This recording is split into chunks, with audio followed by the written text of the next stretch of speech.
Everyone, কেমন আছো তোমরা? আশা করব অনেক ভালো আছো। আমরাও কিন্তু অনেক ভালো আছি। আজ রিম্পা চন্দনার রান্নাঘরে কিন্তু আবারও চলে এসেছি তোমাদের সঙ্গে।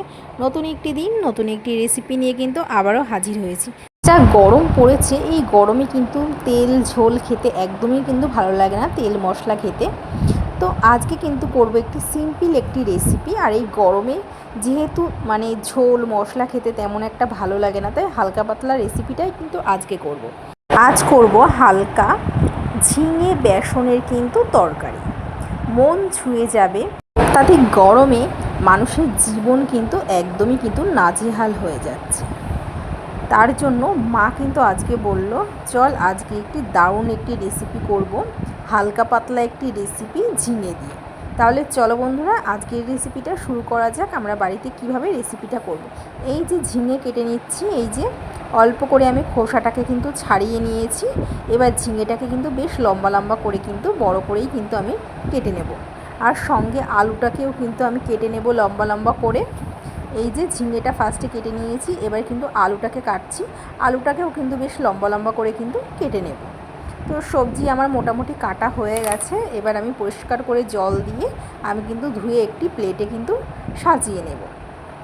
তো আলু ঝিঙে সব কিছু কাটা হয়ে গেছে। এবার আমি এখানে নেব মশলার জন্য। আমি এখানে নিয়েছি কাঁচা লঙ্কা আর কিন্তু আদা নিয়েছি। আর এদিকে একটি কড়াইতে ভালো করে গরম করে নেব শুকনো খোলায়। এবার 1 চামচ পাঁচফোড়নকে আমি কিন্তু একটু টেলে নেব। গ্যাসটাকে লো করেই কিন্তু আমি ভালো করে ভেজে নিচ্ছি। এবার আমি এটাকে নামিয়ে ফেলবো। এবার এটাকে কিন্তু খুব ভালো করে কিন্তু আমি ঠান্ডা করে নেব। এবার আমি কিন্তু হামানদিস্তাতে খুব ভালো করে কিন্তু গুঁড়ো করে নেব।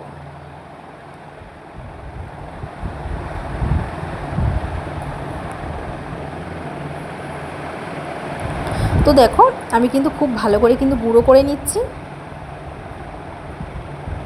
এই যে আমার গুঁড়ো হয়ে গেছে। এবার আমি এখানে একটি পাত্র নিয়েছি। পাত্রের মধ্যে কিন্তু 4 থেকে 5 চামচ মতন বেসন নিয়েছি, হলুদ নিয়েছি, লবণ নিয়েছি, আর এখানে চিনি নিয়েছি একটু, আর একটু কালো জিরে, আর একটু নিয়েছি আমি ঝাল লঙ্কার গুঁড়ো। আমি কিন্তু জল দিয়ে কিন্তু একটু মেখে নেব। আর অন্যদিকে কড়াইতে কিন্তু আমি বেশ খানিকটা তেল গরম করতেও বসিয়ে দিয়েছি, সেটা তোমাদের সঙ্গে দেখালাম না। একটু জল দিয়ে আমি কিন্তু খুব ভালো করে কিন্তু ব্যাটারটাকে হাত দিয়ে মেখে নেব। এবার এর মধ্যে আমি দিয়ে দেব আদা আর কাঁচা লঙ্কা বাটা। অল্প আদা কাঁচা লঙ্কা বাটা দিয়ে দেব, যেহেতু ফুলুলি তৈরি করব বেসনের, এর জন্য আদা আর কাঁচা লঙ্কা বাটাটা দিয়ে আবারও কিন্তু আমি ব্যাটারটাকে হাত দিয়ে কিন্তু মেখে নেব। এই যে হাত দিয়ে ঘুরিয়ে ঘুরিয়ে করে নেব। আর ওদিকে আমি কড়াইতে কিন্তু তেলও গরম করতে বসিয়েছি, আর এদিকে আমি ব্যাটারটাকে কিন্তু তৈরি করে নেব। তেলটাও গরম হয়ে গেছে এদিকে। এবার আমি বড়ার আকারে আমি কিন্তু এগুলিকে ভেজে নেব। ফুলুলিগুলিকে, বেসনের ফুলুলিগুলিকে আমি কিন্তু ভেজে নেব। তেলটাও গরম হয়ে গেছে। এবার ফুলুলিগুলিকে দিয়ে দিয়েছি বেসনের। এবার আমি বড়ার আকারে কিন্তু ভেজে নেব। এটা কিন্তু গরম ভাতের সঙ্গে শুধু শুধু খেতেও খুবই ভালো লাগে।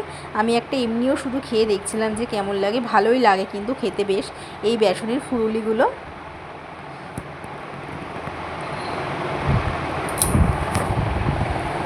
তো দেখো, আমি কিন্তু ভাজা করছি। এক পিঠ হয়ে গেলে আমি কিন্তু উল্টে দেবো। এগুলি পুরো বড়ার মতন করেই কিন্তু আমি ভেজে নেব। এক পিঠ উল্টে পাল্টে আমি কিন্তু ভেজে নিচ্ছি।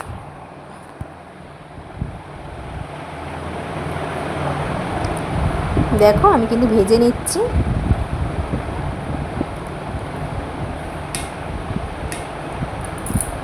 এক পিঠ হয়ে গেলে আরেক পিঠ আমি উল্টে পাল্টে কিন্তু ভেজে নেব। তো দেখো, আমার ভাজাটা কিন্তু কমপ্লিট হয়ে গেছে। কিন্তু আমি তুলে নিচ্ছি একটি পাত্রে। এই দেখো, আমি একটি পাত্রে তুলে নিয়েছি। তো ফুলুলিগুলি ভাজা হয়ে গেছে।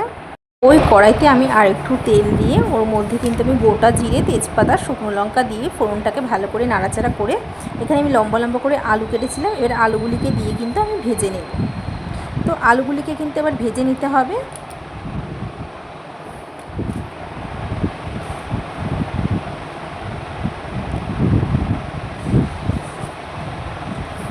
তো আলুগুলিকে আমি বেশ লাল লাল করে ভেজে নেব।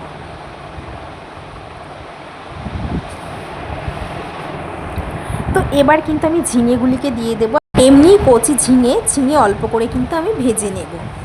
ঝিঙে খুব একটা বেশি ভাজা লাগে না, কারণ ঝিঙে এমনিই খুব নরম জিনিস, নরম হয় ঝিঙেটা খুব একটা কিন্তু ভাজার প্রয়োজন হয় না। তো আমি এবার ঝিঙেগুলিকে এক এক করে দিয়ে দিয়েছি, আর ঝিঙেগুলি সত্যি খুব কচি ছিল। ঝিঙেগুলিকে এবার আমি অল্প করে আলুর সঙ্গে ভেজে নেব।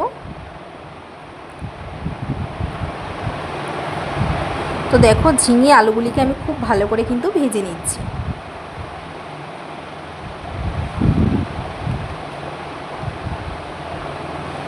এবার আমি কিছুক্ষণের জন্য ঢাকনা দিয়েছিলাম, ঢাকনা তুলে আবারও কিন্তু আমি নাড়াচাড়া করে নেব খুব ভালো করে।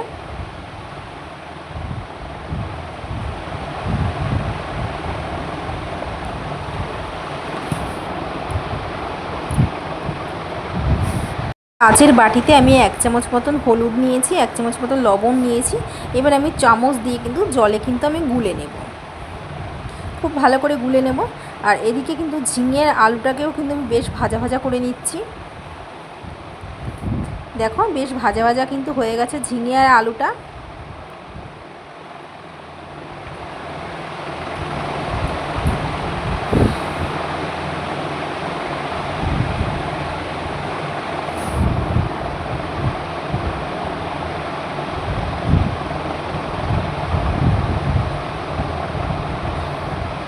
এবার কিন্তু আমি গুলে রাখা লবণ হলুদটাকে কিন্তু দিয়ে দেবো, জলে গুলে রাখা, দিয়ে খুব ভালোভাবে আবারও কিন্তু এই মিশিয়ে মিশিয়ে নাড়াচাড়া করে নেব।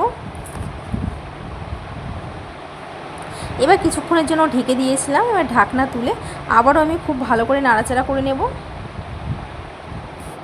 এবার আমি 1 চামচ মতন আদা আর কাঁচা লঙ্কা বাটা দিয়ে আবারও কিন্তু ভালো করে কষিয়ে নেব। লো আছে খুব ভালো করে কিন্তু কষিয়ে নিতে হবে।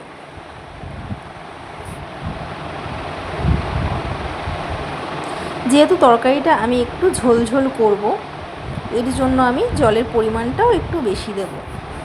তো খুব ভালো করে আমি এখানে কষিয়ে নিচ্ছি। এবার আমি পরিমাণ মতন কিন্তু জল দিয়ে দেব, একটু ঝোলঝোলি করব। জল দেওয়ার পর আমি মিনিট 5 জন্য কিন্তু আবারও কিন্তু ঢেকে রাখবো। 5 মিনিট বাদে ঢাকনা তুলে আবারও একটু ভালো করে নাড়াচাড়া করে নেব।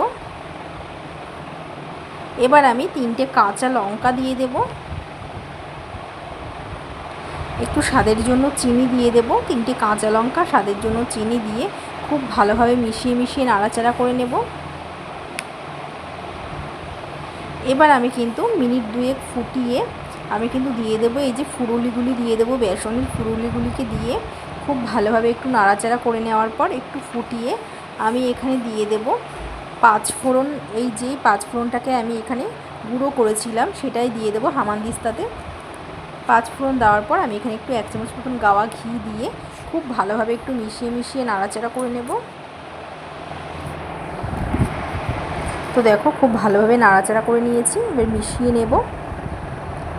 তো তৈরি হয়ে গেছে কিন্তু আজকে আমাদের ঝিঙে দিয়ে বেসনের খুব সুন্দর একটি তরকারি, হালকা পাতলা ঝিঙে বেসনের তরকারি, একদম কিন্তু মন ছুঁয়ে যাবে। তো বন্ধুরা কেমন লাগলো আজকে আমাদের এই রেসিপিটা? আজকের রেসিপিটা যদি ভালো লেগে থাকে অবশ্যই কমেন্ট করে জানিও।